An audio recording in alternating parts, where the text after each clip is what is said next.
नमस्ते। बातचीत के इस खास कार्यक्रम में आपका स्वागत। जैसा आप देख पा रहे हैं, अखिल स्वामी सर हमारे साथ मौजूद हैं। बहुत स्वागत है सर आपका। इस समय सर सियासत में बहुत सारी चीजें ऐसी हो रही हैं जो लोगों के हिसाब से, लोकसभा चुनाव के हिसाब से बहुत महत्वपूर्ण हो गई है। एक तरफ जहां दिल्ली में सियासी सरगर्मी बड़ी तेजी से बढ़ी है और बहुत सारे नए नए अपडेट लगातार आ रहे हैं। तमाम खुलासे अरविंद केजरीवाल की गिरफ्तारी के बाद से जिस तरीके की सिचुएशन बनी हुई है, और साथ ही साथ अगर देखा जाए तो जो बदलाव की बात हो रही थी, उस बदलाव के अगुवा के तौर पर बिहार को देखा जा रहा था। उस बिहार में भी सियासत में बहुत सारी चीजें सामने आ रही हैं। एक तरफ कई भाजपा नेताओं के जो बयान आ रहे हैं वो बहुत महत्वपूर्ण है। दूसरी तरफ कन्हैया कुमार को लेकर के भी एक चर्चा चलने लगी है कि उनका टिकट काटा गया है, तो वो उसको भी एक सियासी उस पर देखा जा रहा है। तो ये जो बहुत सारी सियासी कड़ियां हैं जिसमें बहुत सारे सवाल उठ रहे हैं, उसमें से कुछ सवाल ऐसे हैं जिन पर जो है क्लैरिटी बहुत जरूरी है, और उसी क्लैरिटी के लिए हम लोग आपके साथ हैं।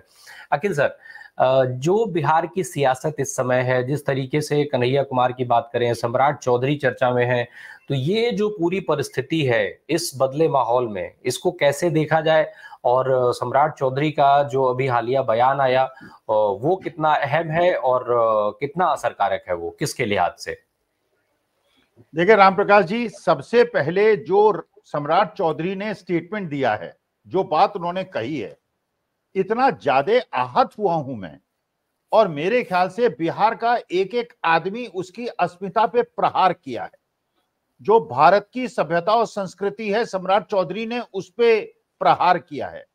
उस व्यक्ति ने यह स्टेटमेंट दिया कि लालू प्रसाद यादव किसी को भी नहीं छोड़ते, अपनी बेटी से किडनी लेकर उन्होंने टिकट दे दिया अपनी बेटी को। मतलब हद दर्जे की बेशर्मी है, बेहूदगी है। आप ये सोचिए कि हमारे भारत की संस्कृति और परंपरा क्या है। आप राम प्रकाश जी क्या है, मैं क्या हूं? मैं अपने माता पिता का अंश हूं, और मेरी जो संतान है वो मेरी अंश है।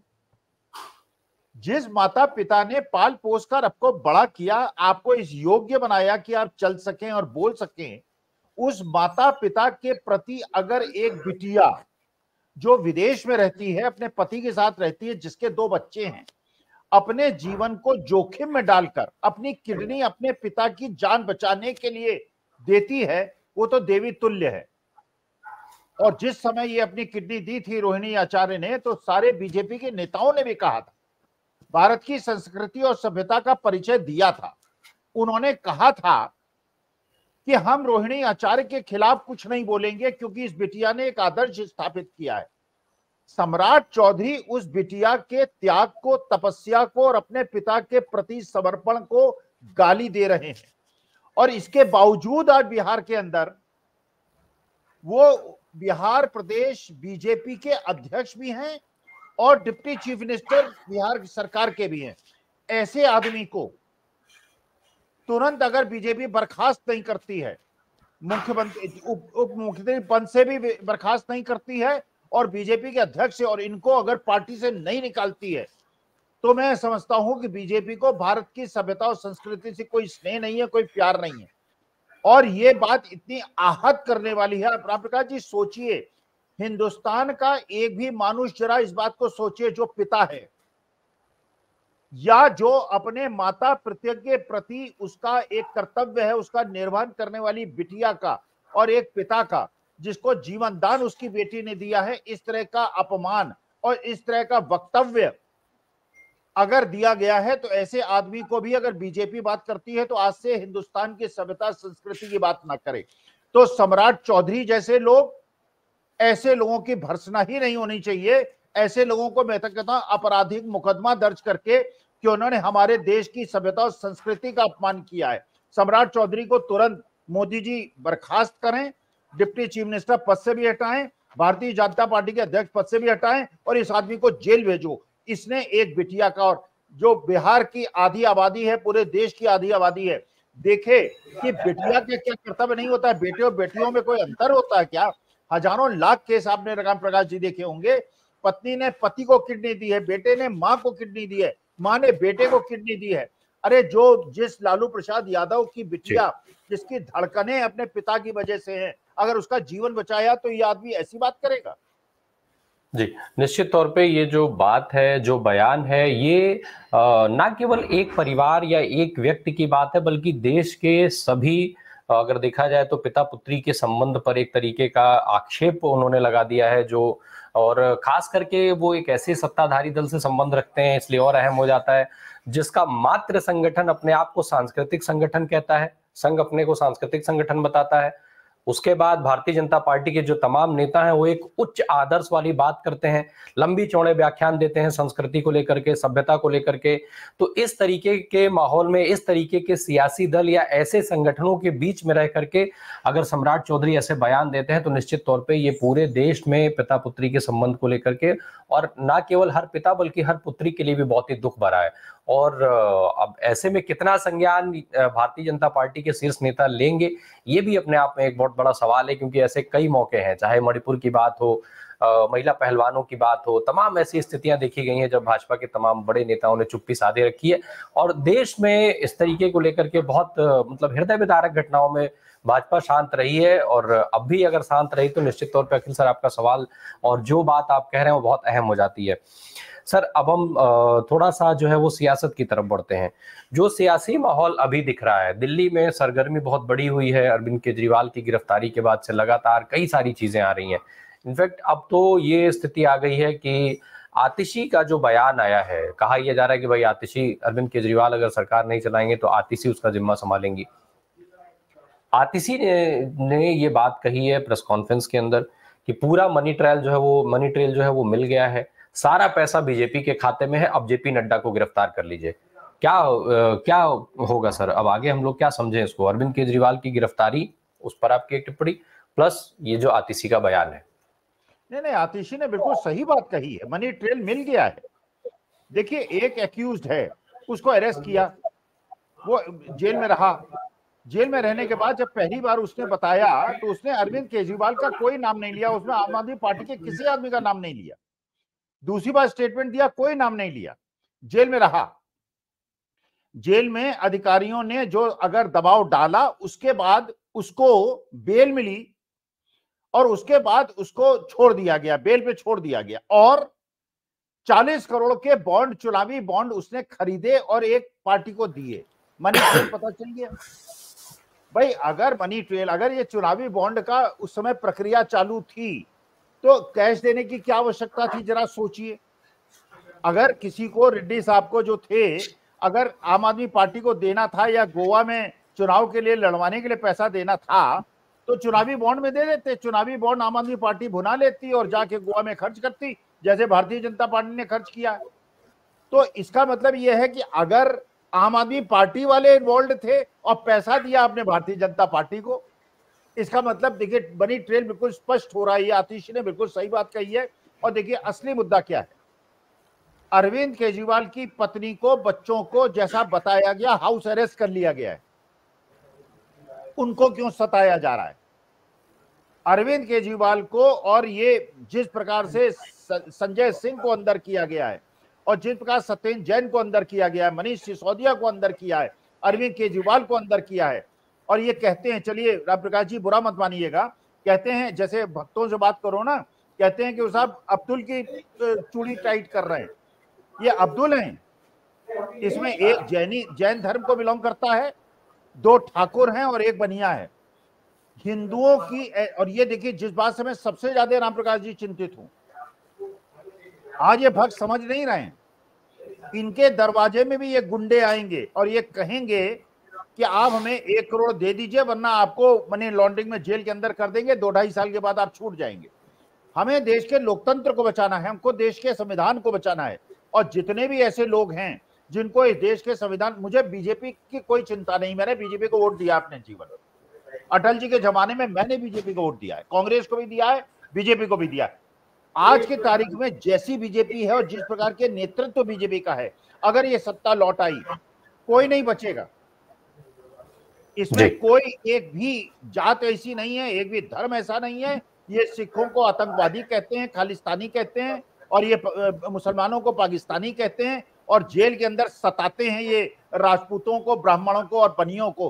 किसी जात को नहीं छोड़ते, किसी धर्म को नहीं छोड़ते। तो वास्तविकता में हमें तानाशाही का विरोध करना है, हम संविधान को खत्म करने वाले अनंत हेगड़े कहते हैं 400 सीटें दे दो संविधान बदल देंगे। तो ये लोगों को समझने की आवश्यकता है, संविधान खत्म हो गया, सांस नहीं ले पाओगे। सर क्या जेपी नड्डा की गिरफ्तारी होगी? अब अगर इस तरीके की चीजें सामने आ जाएंगी कि भाई पैसा तो सब बीजेपी के पास गया है, तो क्या गिरफ्तार होंगे जेपी नड्डा? नहीं, ये बिल्कुल ये एक्सपोज हो जाएंगे, ये ईडी वाले भी एक्सपोज हो जाएंगे और ये बीजेपी वाले भी एक्सपोज हो जाएंगे। और ये बिल्कुल सही बात है, मनी ट्रेल तो साफ साफ दिखा रहा है पैसा बीजेपी के खाते में गया है। हम लोगों के इंजेक्शन ठोके गए हैं। जब ये वैक्सीन के नाम पे ठोका गया और ये कहा गया कि साहब हमने इतने 35,000 करोड़ जो है देश की जनता को समर्पित कर दिया, अरे वो आपके भाई बंद थे 500 550 को पता नहीं कितने करोड़ का चुनावी बॉन्ड लेकर उसको हजारों लाखों करोड़ों का फायदा करा दिया और उसने विदेश में जाके अपनी कोठियां खरीद ली। हर जगह मनी ट्रेल है। यहां तो केवल अनिल देशमुख में जो कहा गया, ये केजरीवाल से कहा जा रहा है, यहाँ मनी ट्रेल नहीं है, वहां मनी ट्रेल है। अरे मनी ट्रेल का मतलब क्या होता है? मनी ट्रेल का मतलब ये होता है कि आदमी को जेल में बंद किया गया, पहले उसे धमकी दी गई, लोगों को जेल में बंद किया, फिर उन्होंने चुनावी अमाउंट में पैसा दिया, फिर उनको छोड़ दिया गया। यही मनी ट्रेल है, कोरॉबोरेटेड है। इसीलिए सुप्रीम कोर्ट ने कहा है कि ये जो चुनावी बॉन्ड का मसला है असंवैधानिक है, चुनावी बॉन्ड असंवैधानिक है, कांग्रेस के फंड्स को बंद कर रहे हैं, लोगों को जेल में बंद कर रहे हैं, तानाशाही चालू है। और देश की जनता जो नहीं समझ रही है तानाशाही के कष्टों को, मेरे को राम प्रकाश जी, क्या मेरी तो 72 साल की उम्र हो गई, थोड़े साल और झेलना है। आप लोगों की नेक्स्ट जनरेशन नहीं झेल पाएंगी।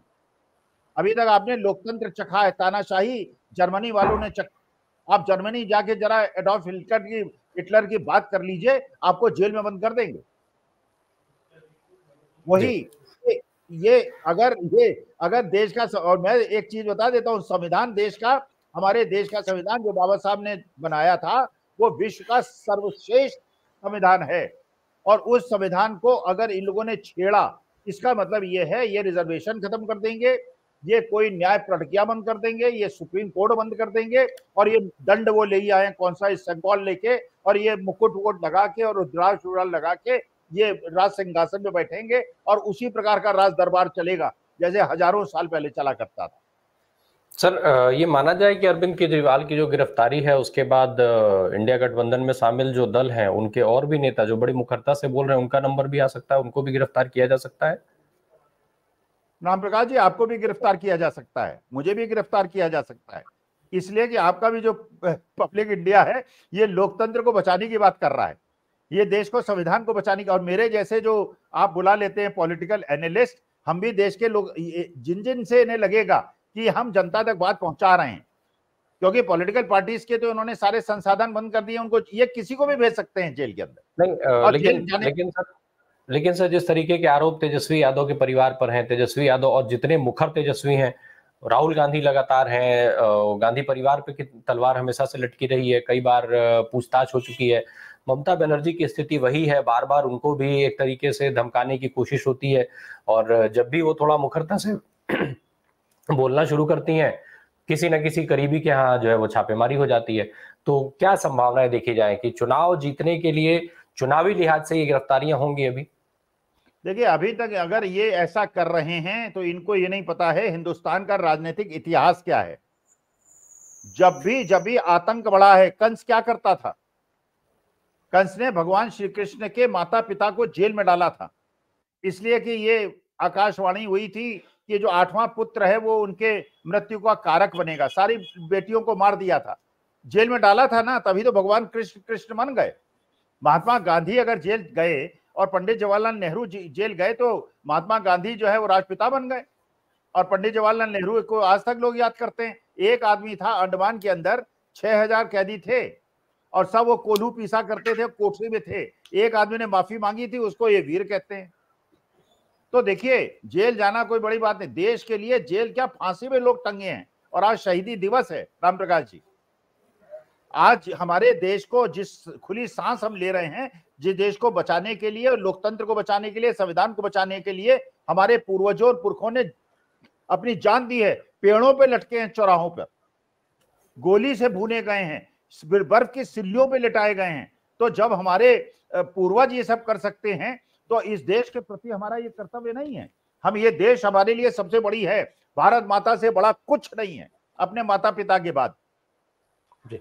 उस सर, उसके चुनाव के देश पहले जब चुनाव की डेट्स ऐलान हुई, उसके पहले काफी बातें हो रही थी वन नेशन वन इलेक्शन को लेकर के। फिर एक बीच में संभावना ये भी बन गई कि शायद चुनाव हो ही ना, जब तमाम जो इंटरनल सर्वेज आए और उन्होंने सत्ता की विपरीत जो है वो सत्ता के बदलाव की आंकड़े दिखाना शुरू किए, तो उसके बाद ये हो गया चुनाव ही ना हो। लेकिन फाइनली चुनाव के डेट्स अनाउंस हुए। लेकिन अब एक तरफ जहां कांग्रेस जैसे बड़े सियासी दल का पूरा खाता फ्रीज है, सारे खाते फ्रीज कर दिए गए हैं, वहीं दूसरी तरफ बड़े नेताओं की गिरफ्तारी का सिलसिला भी है। तो एक तरफ पैसे से भी उनको दबाया जा रहा है विपक्ष को, दूसरी तरफ उनके नेताओं को जेल भेजा जा रहा है। ऐसे में जो चुनाव है वो चुनाव कैसे होगा, लोकसभा के इस चुनाव पर लोग कितना भरोसा कर पाएंगे, और जो बात बार बार दावा हो रहा है कि भाई बार बार जितना दावा हो रहा है उससे कहीं ज्यादा सवाल उठ रहा है इलेक्शन की निष्पक्षता को लेकर के, इलेक्शन की फेयर होने को लेकर के। तो ये जो सारे सवाल हैं, इन सवालों के बीच में ये लोकसभा का चुनाव कैसे देखते हैं, और क्या इसके क्या महत्व रहेगा इस लोकसभा चुनाव का? राम प्रकाश जी, तुलना कीजिए श्रीलंका की भारतवर्ष से। श्रीलंका के अंदर वहां के राष्ट्रपति ने क्या किया, आर्मी का ऑफिसर था, बाद में उसने जो तमिलियन एक्सट्रीमिस्ट थे उनके खिलाफ, हिंदुओं के खिलाफ सिंगलीज को भड़काया, और वहां जाके उल जलूल उसने अपने नियम बनाने शुरू कर दिए, फर्टिलाइजर नहीं लगेगा, ये नहीं। असली मुद्दा उसका ये था, रिलीजियस डिवाइड। सिंगलीज 80% है, हिंदू कम है, तो हिंदुओं के खिलाफ भड़काया, हिंदुओं को मारा। और उसके बाद जब खदेड़े गए ये लोग, जनता ने खदेड़ा, उनके राष्ट्रपति भवन में जाके नहाए, और वहां जाके बड़े बड़े लोगों की, और राष्ट्रपति को जो है हवाई जहाज से उड़ना पड़ा, भागना पड़ा। देखिए, मैं एक राय देता हूं, कोई राय मांग नहीं रहा, ना मुझे किसी राजनीतिक दल से कोई मतलब है। मनीष सिसोदिया की पत्नी, संजय सिंह की पत्नी, सत्येंद्र जैन की पत्नी, अरविंद केजरीवाल की पत्नी ज्वाइंट रैली दिल्ली के अंदर करें, जनता के सामने जाएं और बताएं किस तरह से हमारे पति को 1.5-2 साल मनी ट्रेल के हिसाब से बीजेपी के पास पैसा गया है, और जेल के अंदर इन लोगों को बंद किया गया है। अपने बच्चे, अपने बीवी अगर हाउस अरेस्ट नहीं करेंगे और बाहर नहीं निकलने, अगर उनको बाहर निकलने की अनुमति होगी, ऐसा थोड़ी है। रोहिणी आचार्य, मैं तो आज चैलेंज करता हूं सम्राट चौधरी को, रोहिणी आचार्य के खिलाफ इलेक्शन लड़के दिखा दें, जमानत न जब्त हो जाए, क्योंकि ये लोग जो है ये। जी जी, आप बोले। नहीं, बोले, प्रश्न पूछे। हाँ जी, नहीं, सवाल मेरा होता कि महुआ मोइत्रा भी, अभी मुखर्ता की जब बात आ रही थी, मुखर्ता को लेकर भी महुआ मोइत्रा भी खूब मुखर रही हैं, और किस तरीके से उनके साथ जो है सदस्यता जाने से लेकर के और तमाम तरीके की कार्रवाई हुई, और अब छापेमारी की भी कार्रवाई शुरू हो गई है, सीबीआई पहुंच गई है।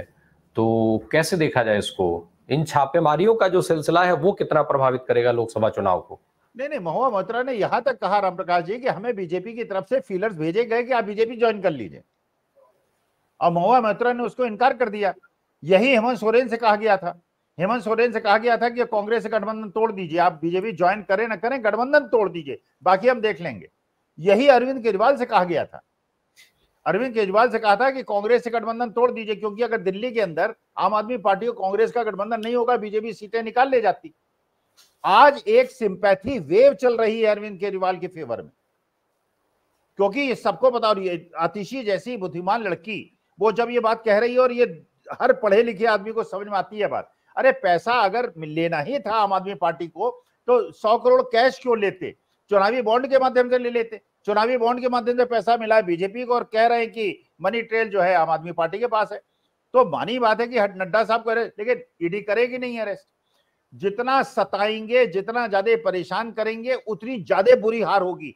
अब गुंडई पे आ जाएं, बिल्कुल। अब ये मैं तो भाई सरकारी अधिकारी रहा हूं, मैं जानता हूं, मैं अगर आज सर्विस पे होता तो मैं रिजाइन कर देता, लेकिन ये लोकतंत्र की हत्या न करता।